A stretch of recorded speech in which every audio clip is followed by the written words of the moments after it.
नमस्कार दोस्तों, मैं मनीष साहू आपका हार्दिक स्वागत करता हूं आपके अपने पसंदीदा चैनल एजुकेशन ऑफ ऑनलाइन तैयारी में। हम इलेक्ट्रिकल सर्किट्स को बहुत ही बारीक चीज़ों से पढ़ना सीख रहे हैं।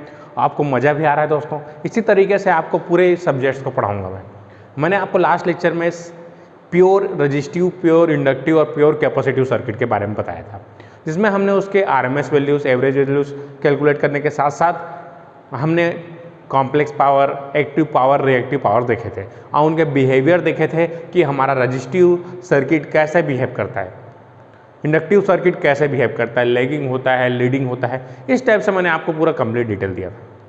इस लेक्चर में मैं आपको सीरीज सर्किट्स के बारे में बताऊंगा कि सीरीज सर्किट्स में जैसे हम कंबाइन करेंगे रेजिस्टेंस, इंडक्टेंस, रेजिस्टेंस, कैपेसिटेंस या तीनों को कंबाइन करते हैं तो क्या फ़र्क पड़ता है, क्या इफेक्ट होता है। तो आज हम पढ़ने वाले हैं सीरीज AC सर्किट्स। चलिए, तो देखिए हमारे पास क्या क्या चीज़ें हैं, R, L और C हैं। तो इन्हीं तीन चीज़ों को ले लेके हमको बनाना है।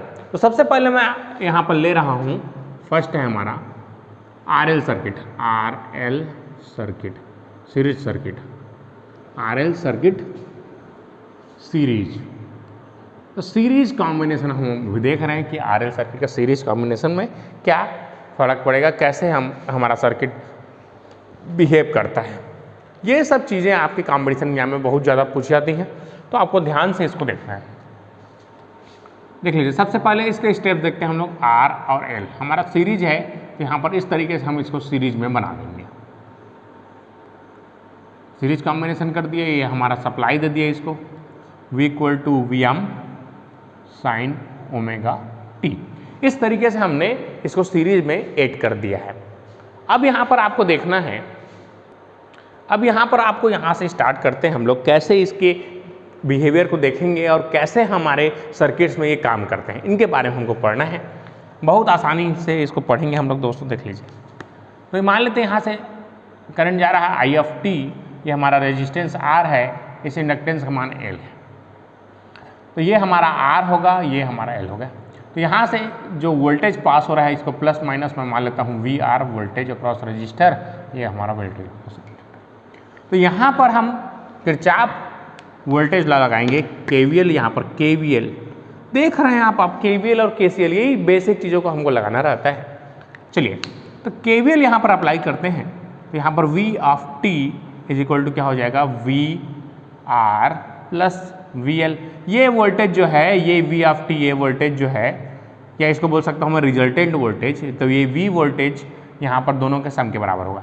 बस यहाँ पर आपको ध्यान देना है, यहाँ पर नॉर्मल एडिशन नहीं होगा, यहाँ पर वेक्टर एडिशन होगा, इस तरीके से। तो हम इसको लिखते हैं V, इसको क्या हो जाएगा, देखिए यहाँ से I करंट जा रहा है तो R में हो जाए तो वोल्टेज क्या होता है, I × R होता है, प्लस इसमें इंडक्टिव पावर है इसलिए इसको कॉम्प्लेक्स बोलते हैं, इसको JI × XL।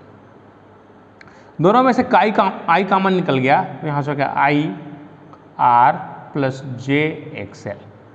तो यहाँ से V/I बराबर हमारा मिल गया, इसको बोलते हैं Z, that is equal to R + JXL।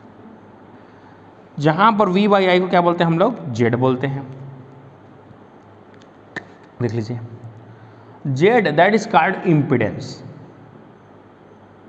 Impedance of the network, इसको हम इम्पिडेंस बोलते हैं, R + JXL को। इम्पिडेंस क्या होता है, जहाँ पर रेजिस्टेंस और इंडक्टेंस हमारे दो चीज़ों को हम कंबाइन करते हैं, तो उससे जो टोटल हमारा रेजिस्टेंस आता है, जो टोटल रेजिस्टेंस आता है, नेट रेजिस्टेंस आता है, उसको हम लोग इम्पिडेंस ऑफ द सर्किट बोलते हैं। इसको क्या बोलते हैं दोस्तों, इम्पिडेंस बोलते हैं। इसका यूनिट हमेशा ओम में रहेगा। इसका यूनिट क्या होगा, ऐसा यूनिट इसका ओम होगा। यहाँ तक देखते हैं। इसके बाद हमको फेस एंगल अगर पूछेगा तो ये इस तरीके से हो गया। अब इसको मैं इक्वेशन नंबर 1 मानता हूँ।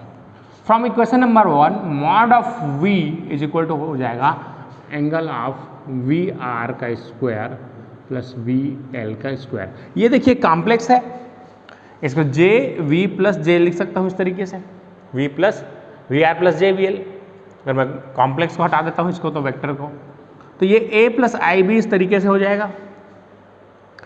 A + IB का मैंने आपको मैग्नीट्यूड निकालना सिखाया था कि A + IB का मैग्नीट्यूड Z बराबर क्या होता है, √A² + बी स्क्वायर। इसका magnitude A square plus B square होता है, तो यहाँ फिर वी आर होगा और ये वी एल स्क्वायर हो जाएगा। एंगल ऑफ वी अगर निकालेंगे that is equal to phi, that is equal to tan inverse V L by V R. तो अगर कहीं पर आपको वोल्टेज इंडक्टर के क्रॉस दिया रहे और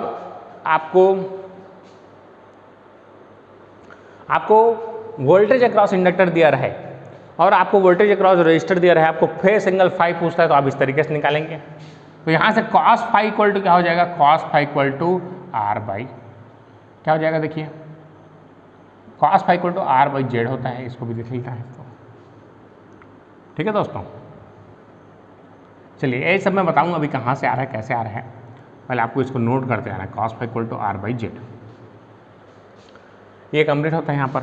अब यहाँ से हम ये एक और चीज़ यहाँ से देख सकते हैं कि mod of Z is equal to हमारा होगा आर स्क्वायर प्लस एक्सएल का स्क्वायर। और इसी तरीके से आपका एंगल ऑफ जेड निकालेंगे that is equal to phi equal to tan inverse XL by are.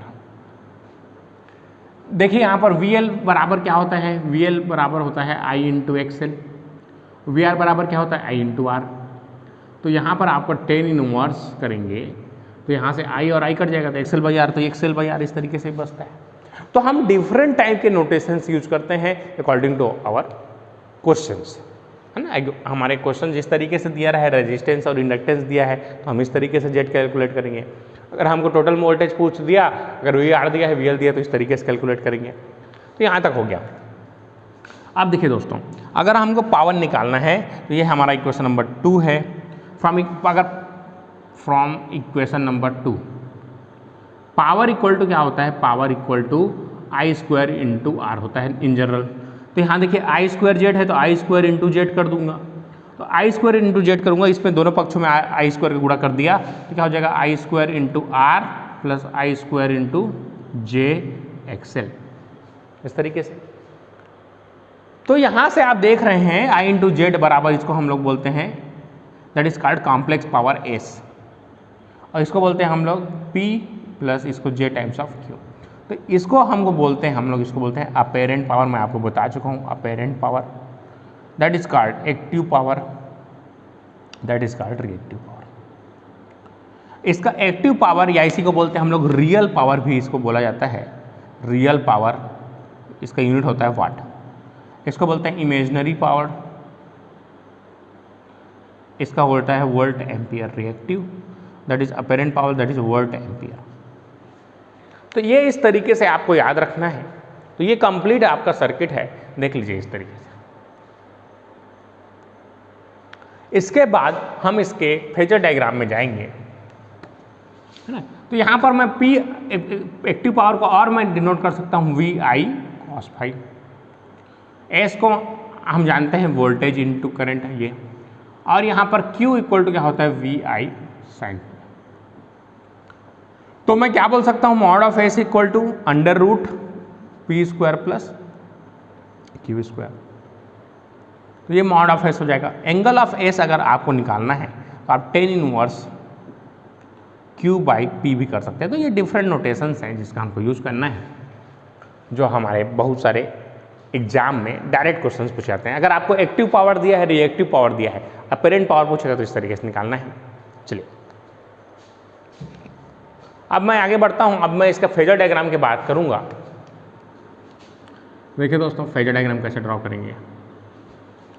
Phasor diagram, तो फेजर डायग्राम अगर आपको ड्रॉ करना है, फेजर डायग्राम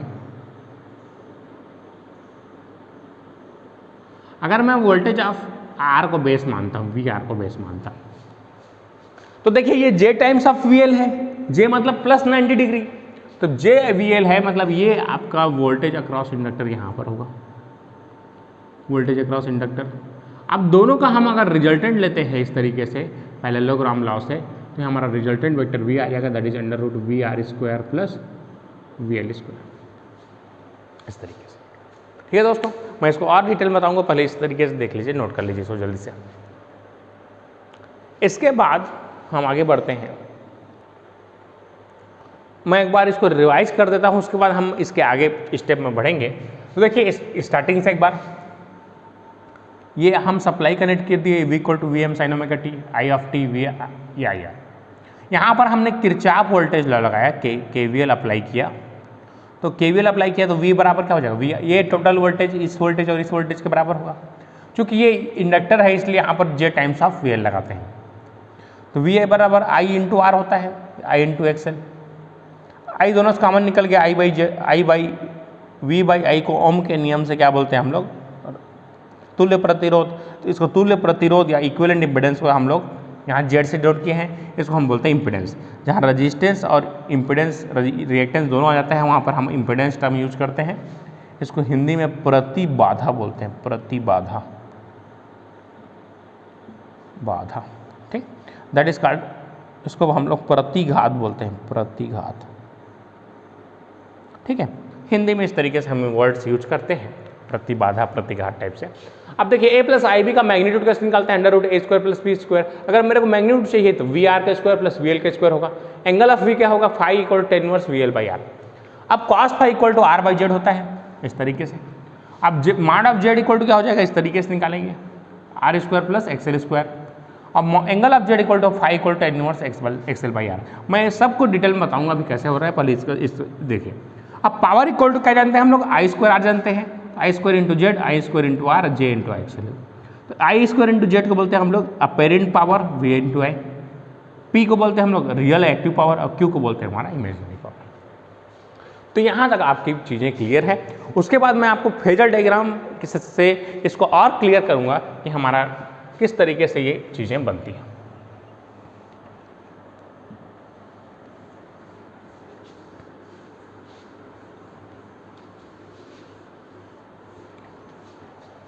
देखिए दोस्तों,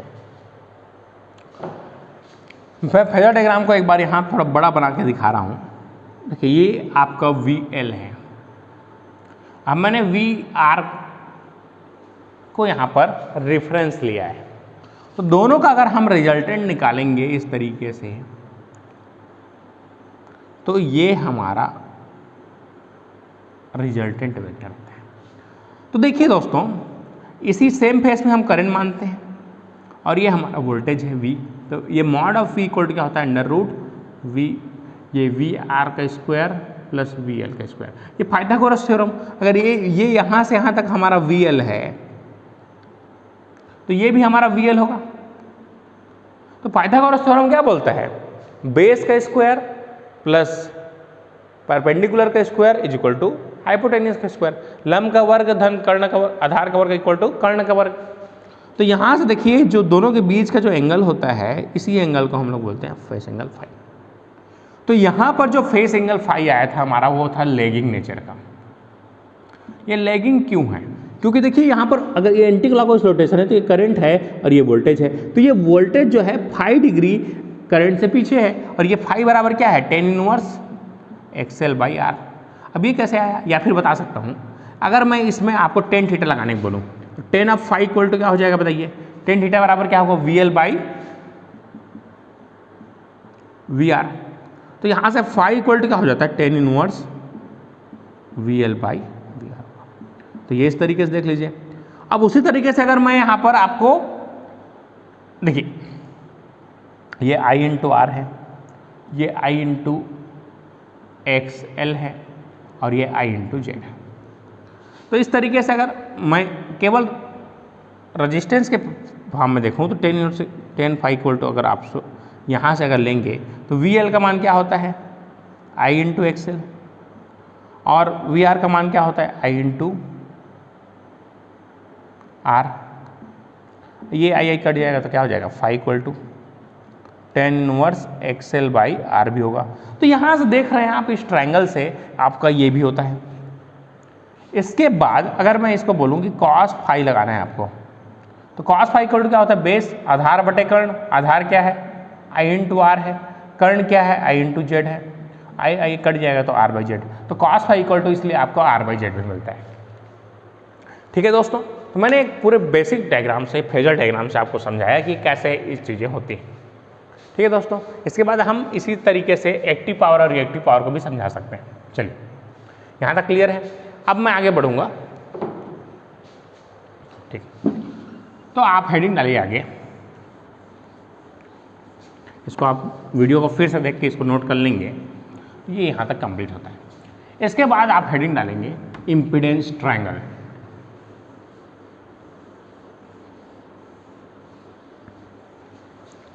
इम्पीडेंस ट्रायंगल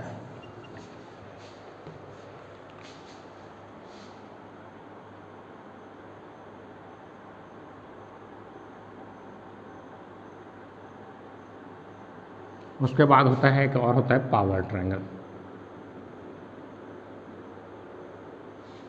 तो इम्पीडेंस ट्रायंगल देखिए, इम्पीडेंस ट्रायंगल कैसे बनाते हैं हम लोग। जैसे ये हम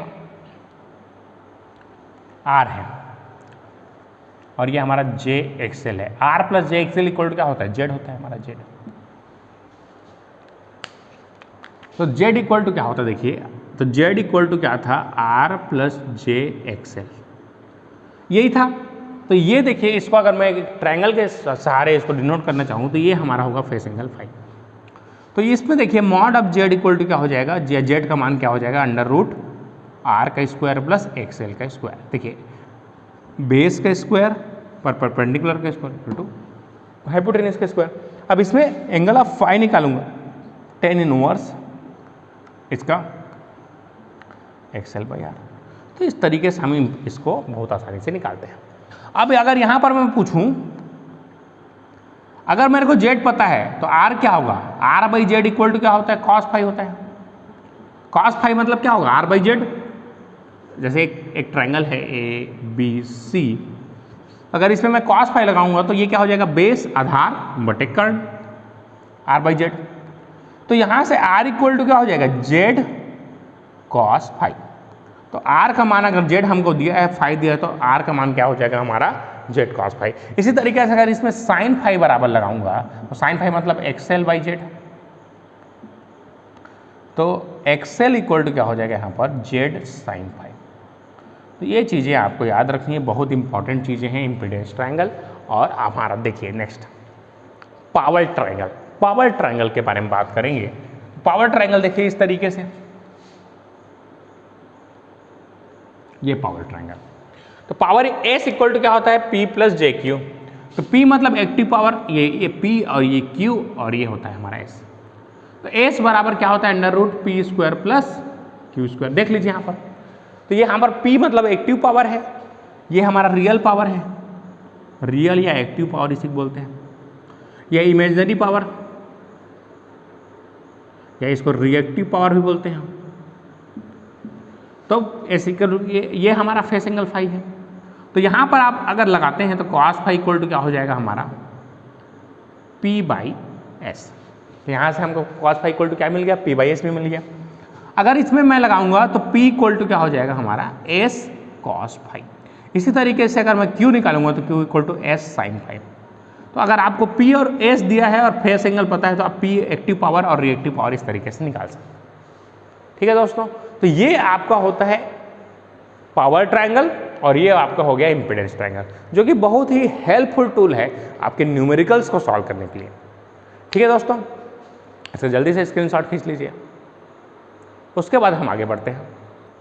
चलिए दोस्तों, अब हम चालू करेंगे आरसी सर्किट। रेजिस्टेंस और कैपेसिटेंस का सीरीज कॉम्बिनेशन के बिहेवियर कैसे होंगे, कैसे हम करंट निकालेंगे, कैसे वोल्टेज निकालेंगे, इसका पूरा डिटेल देखेंगे हम लोग आज। ठीक है, देखते हैं हम लोग इसमें आरसी सर्किट में क्या चीज़ें हैं। तो यहाँ से फिर से आपको किरचॉफ वोल्टेज लॉ अप्लाई करना है, केवीएल। केवीएल जैसे ही आप अप्लाई करते हैं तो आपको वी आर प्लस, अब यहाँ पर देखिए ये जो जे है यहाँ पर माइनस टाइम्स ऑफ जे हो जाता है, इसलिए यहाँ पर ये minus J X C is equal to हो जाता है वी टोटल। तो अगर आप यहाँ रिजल्टेंट वी वोल्टेज निकालेंगे तो अंडर रूट ये हो जाएगा वी आर का स्क्वायर प्लस वी सी का स्क्वायर। एंगल ऑफ अगर वी निकालेंगे तो यह क्या हो जाएगा, tan inverse minus V C by V R. तो अगर आप इस तरीके से यहाँ पर निकाल सकते हैं। इसके बाद हम जानते हैं V, तो ओम के नियम से V इक्वल टू क्या होता है, आई इंटू आर। इसको आई इंटू आर लिख सकते हैं, माइनस जे आई इंटू एक्स सी। अब दोनों से कॉमन निकल के V बाई आई हो जाएगा, V by I equal to Z बराबर R minus J X C. तो जेड इक्वल टू क्या होता है, V R minus J X C. तो ये इस that is called impedance of the network.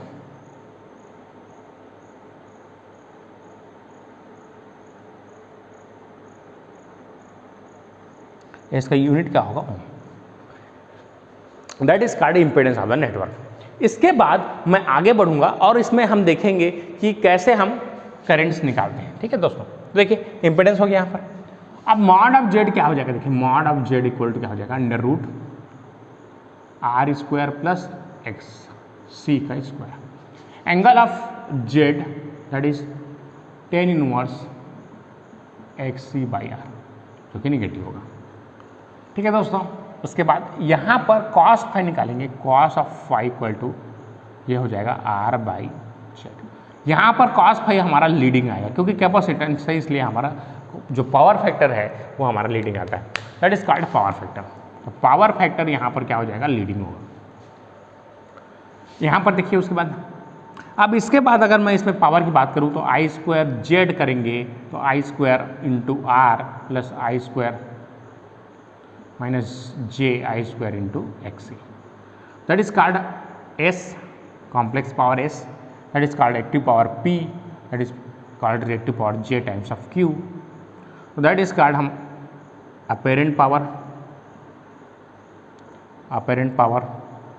Apparent power इसका यूनिट होता है volt ampere. That is called real power. इसका यूनिट होता है watt. That is called reactive power. ये हमारा रिएक्टिव पावर, इसका यूनिट होता है वोल्ट एम्पियर रिएक्टिव। यहाँ तक क्लियर है दोस्तों? तो ये यहाँ तक क्लियर है।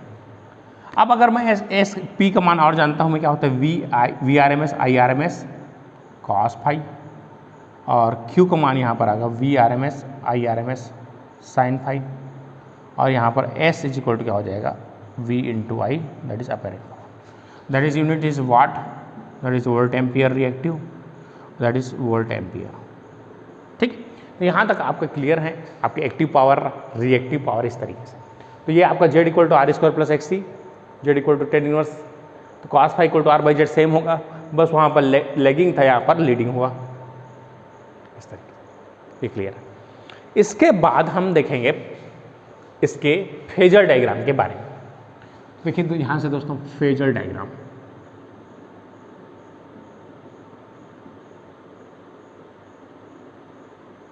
Phasor diagram. तो फेजर डायग्राम क्या चीज़ होता है? तो फेजर डायग्राम देखिए कैसे होता है। तो अगर यहाँ पर आप वोल्टेज को बेस माने हैं इस तरीके से, वोल्टेज अक्रॉस रजिस्टर, तो हम जानते हैं वोल्टेज अक्रॉस कैपेसिटर,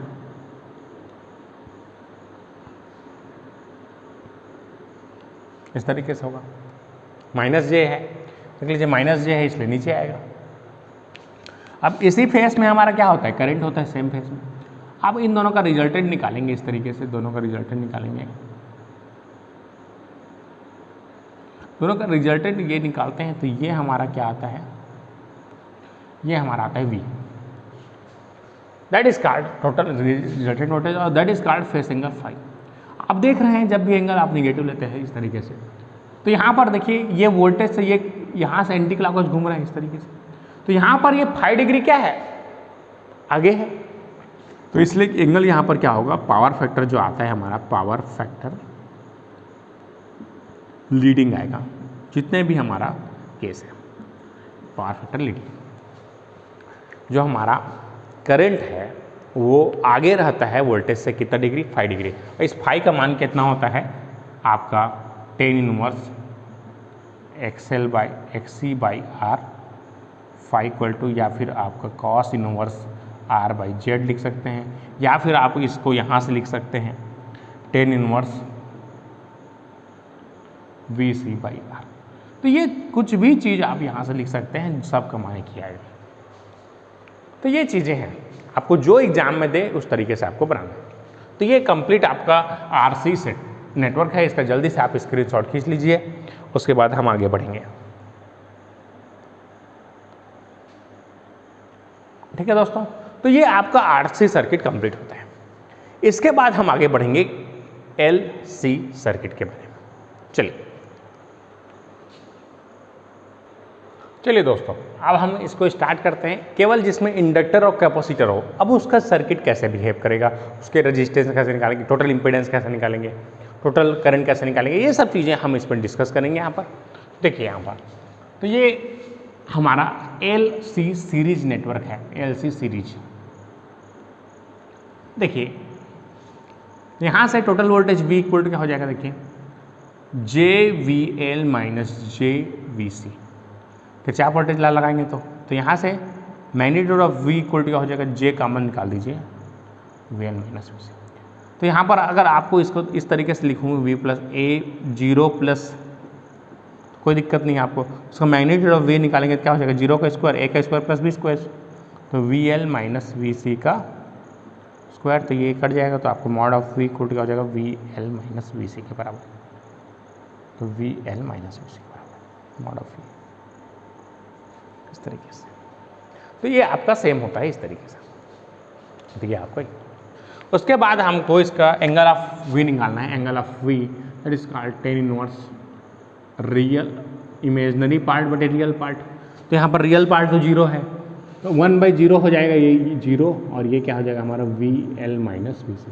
तो 1/0 इन्फिनिटी होता है, तो 1/0 इन्फिनिटी मतलब कितना हो जाएगा, इन्फिनिटी 10 इनवर्स इन्फिनिटी, 10 इन्फिनिटी कितने का होता है, π/2 का मान होता है। तो यहाँ पर फेज डिफरेंस दोनों के बीच का कितना है, π/2 डिफरेंस,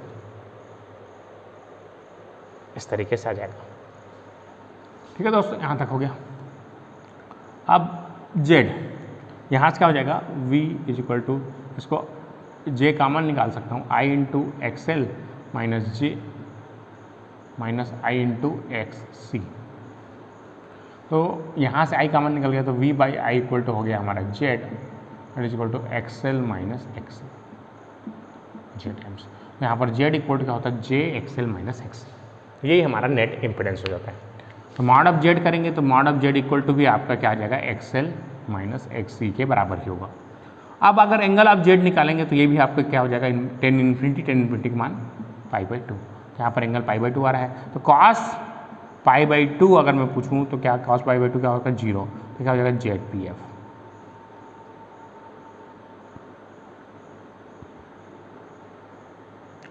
तो ये आ गया हमारा ZPF इस तरीके से।